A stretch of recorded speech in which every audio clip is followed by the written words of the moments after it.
Alors nous sommes avec Didier Rickner.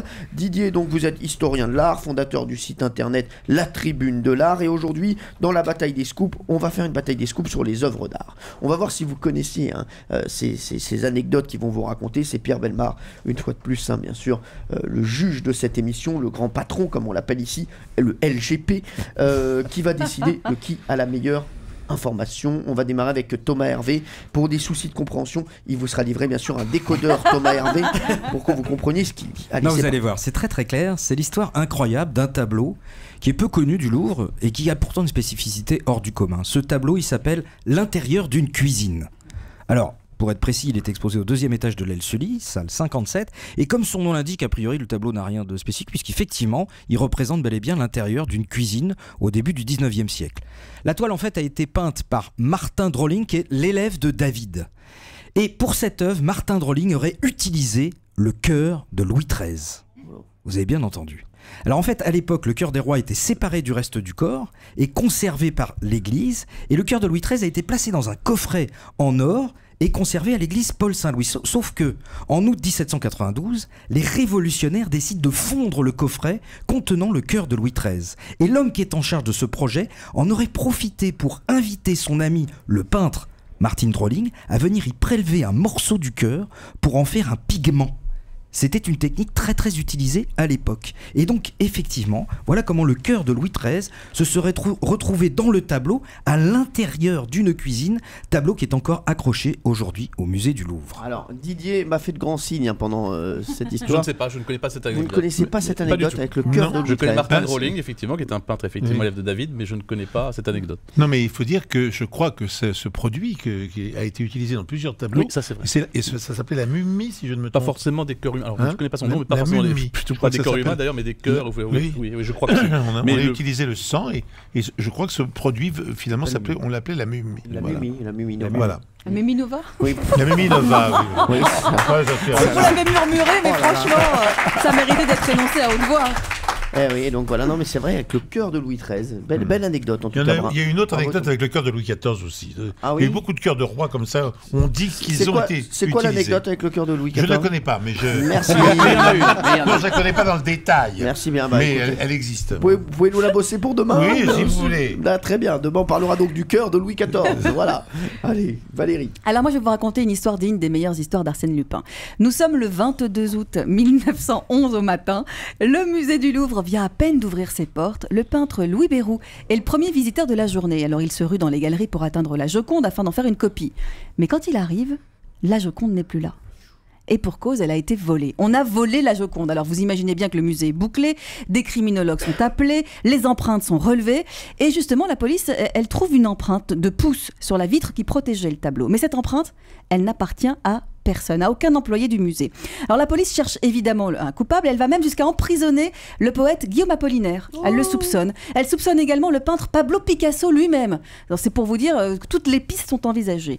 La Société des Amis du Louvre offre une récompense de 25 000 francs à qui rapporterait le tableau. La revue L'Illustration promet quant à elle 50 000 francs. Enfin, c'est vraiment, tout le monde est à la recherche de ce tableau. Mais rien n'y fait. La Joconde va disparaître pendant 2 ans. 2 ans, c'est énorme. Jusqu'à ce que le véritable voleur soit dénoncé par un antiquaire à qui on avait essayé de vendre le tableau, de refourguer le tableau. Le voleur s'appelle Vincenzo Perugia. C'est un vitrier italien qui avait en fait participé aux travaux de mise sous verre des tableaux les plus importants du musée du Louvre. Et il avait volé la Joconde en cachant tout simplement la toile sous sa blouse. Hop, il est sorti ni vu ni connu. Il a conservé le tableau chez lui, dans son appartement, pendant 2 ans. Et alors que tout le monde se rassure, comme c'était un vrai amateur et qu'il aimait vraiment les œuvres d'art, il a parfaitement conservé la Joconde. Donc quand il l'a restituée, quand on l'a retrouvée, elle n'avait aucune séquelle. Et depuis, on sait comme ce qu'elle est devenue. Elle est protégée par une vitre blindée, multitude de caméras, multitude d'alarmes. A priori, plus personne ne peut voler la Joconde. J'adore parce que Valérie Benaïm nous raconte l'histoire et nous dit non, il adorait l'art, donc il s'est très très bien occupé de la Joconde, il lui donnait à manger tous les jours. Il l'a lavé, la Joconde était vraiment très très bien traitée. D'ailleurs quand elle est sortie, elle a dit écoutez, j'étais très très bien ce jeune homme, j'étais peut-être même mieux qu'au Louvre. Voilà, je vous le Non, mais je crois qu'il était également partisan du retour en Italie. Oui, était de la italien. Shoah. Oui, il était Il a essayé de italien. le vendre, Ouais. il a essayé de Il a la surtout vendre essayé quand de même. le Vous vendre. connaissez Oui, l'histoire. tout à fait. Il a essayé de la très vendre. connu, ouais. Alors là, Ouais, il a essayé de la vendre quand même, c'est comme ça qu'on l'a d'ailleurs attrapé. Et c'est certainement une des raisons qui a fait que la Joconde est devenue mythique. Enfin, à l'époque, d'ailleurs, C'est ça pouvoir aussi, la c'est voler, vrai. pendant un certain temps, effectivement, on ne s'apercevait pas qu'elle était partie. Puis finalement, bah oui, elle est partie. Donc, Ouais. voler aujourd'hui la Joconde, c'est effectivement impossible, mais c'est une des raisons qui l'a rendue célèbre. Allez, Camille Combal. Très bien. C'est une bonne info de Valérie, très connue, mais bonne info. C'est Moi, mesquin. je vais vous dévoiler les secrets du tableau Le Radeau de la Méduse du célèbre peintre Géricault. Géricault, bien sûr. L'histoire vraie. Jerry. Jerry. L'histoire vraie des 147 survivants du naufrage en 1816 du bateau La Méduse, réfugiés sur un radeau de fortune, puis secouru 15 jours plus tard. Il y avait alors plus que 15 survivants. Mais il y a une chose qu'on ne sait pas sur ce tableau, c'est qu'il est voué à disparaître, car Géricault a utilisé une sous-couche en bitume pour donner une couleur rousse à son tableau, lui donner une couleur très particulière. Mais le peintre, à l'époque, ne connaissait pas les effets de ce pigment avec le temps. Alors quels sont ces effets ? Eh bien c'est simple, le bitume de Judée, en fait, s'assombrit au fil des années. J'adore quand vous parlez de choses et que vous comprenez rien à ce que vous dites. Mais pas du tout, mais Oui, c'est magnifique. je suis très calé en bitume. Le bitume de Judée, mais je dis pas de bêtises, Non, hein, tout à fait, Didier. c'est exactement ça. Il s'assombrit au fil des années jusqu'à rendre le tableau entièrement noir d'ici quelques années. Le pigment, donc les sous-couches, on peut rien faire puisqu'évidemment il y a les autres couches de peinture qui ont été posées dessus. Donc il va disparaître d'ici quelques dizaines d'années. Le Louvre perdra une de ses œuvres. Pas complètement. Oui, hein. c'est-à-dire d'abord, je pense que Didier. c'est tout à fait vrai ce que vous avez dit, simplement Oui. il y a des endroits où c'est pas quand même où le bitume n'apparaît pas et en C'est tout cas ça. c'est pas quelques dizaines d'années. À mon avis, ça va être très très long, on sera plus là pour le C'est voir. ça, on on ne sera pas le voir. heureusement, parce que je vais vous dire, je ne veux pas voir ça.